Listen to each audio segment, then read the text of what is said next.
Hello guys, in this tutorial we're going to be showing you how to transfer your YouTube channel from one Google account to another. So when you go over to your YouTube, you're going to go to the top right corner where you have your brand or profile icon. You're going to click on it and then you're going to go over to YouTube Studio. Click on it again. And right here we're going to go over to settings and click on it. Then we're going to go down to permissions. On the permissions you can see the name and the role, which is the owner. You're going to click on invite. Put in the email address and select the access. So we can select the manager and put in an email. This could be your email or any other email you would like to transfer into. And then click on done. And this invitation will be sent to this email address. And here you can see the email address we invited and you can see pending invitation. In order to send this invitation, you need to click on save. You might be required to confirm your account.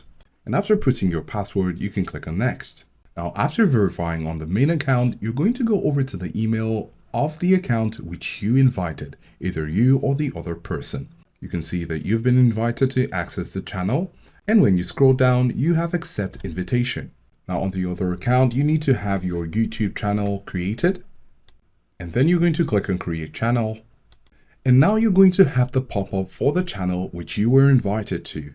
Remember, we chose the role of manager for this user. We're going to click on switch channels. And now we have access as a manager to this channel. And lastly, if you'd like to transfer total ownership to this new account, you'll need to wait for about a week in order to have the option to transfer to this other account. So this is how to transfer YouTube channel from one Google account to another.